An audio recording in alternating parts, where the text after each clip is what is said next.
श्री सद्गुरु महाराज की जय। पतिव्रता का तेज। सावित्री का विवाह सत्यवान से हुआ। नारद जी से सावित्री को जानकारी मिल गई कि सत्यवान की मृत्यु अमुक तिथि एवं अमुक समय में होगी। सत्यवान के माता पिता अंधे थे, उनका राज्य भी छीन गया था, इसलिए वे लोग जंगल में रहते थे। सत्यवान लकड़ी काटकर जीवन यापन करते थे। जब सत्यवान की मृत्यु का समय आ गया तो सावित्री ने सत्यवान से कहा कि आज आपके साथ मैं भी जंगल जाऊंगी।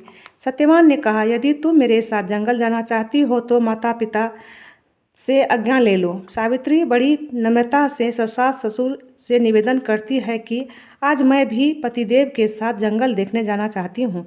सास ससुर दोनों की आज्ञा हो गई।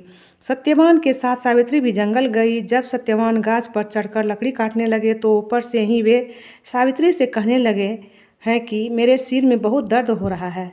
सावित्री जी ने कहा, आप वृक्ष से उतर आवें। नीचे उतरते हैं सत्यवान बेहोश हो गए। सावित्री अपने पति का सिर अपनी गोद में रखकर बैठी है। सत्यवान को लेने यमदूत आता है, लेकिन सावित्री के पतिव्रत तेज के कारण वह समीप नहीं आ सका। जब यमराज स्वयं आए और सत्यवान के सूक्ष्म लिंग शरीर को लेकर चलने लगे, सावित्री भी यमराज के पीछे पीछे चलने लगी।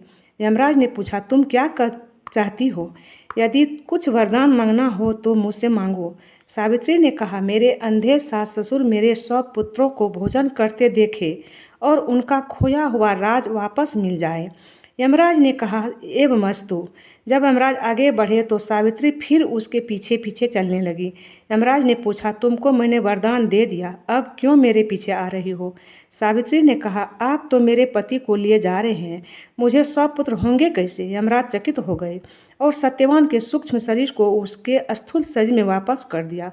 इस कथा से जानने में आता है कि स्थूल शरीर में सूक्ष्म शरीर या लिंग शरीर भी है, किंतु ज्ञान कहता है कि केवल सूक्ष्म शरीर ही नहीं है, कारण महाकारण और केवल शरीर भी है।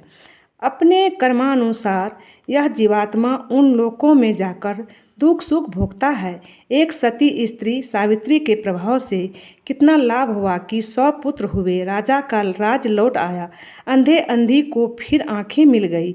इसलिए स्त्रियों को पतिव्रत धर्म धारण करना चाहिए और पुरुष को एक पत्नी व्रत धारण कर रहे तो उनका बहुत कल्याण होगा। किंतु यह कह सकूँगा कि इससे बिल्कुल कष्ट छूट नहीं जाते, बिल्कुल दुख तो ईश्वर भजन से ही छूट सकता है।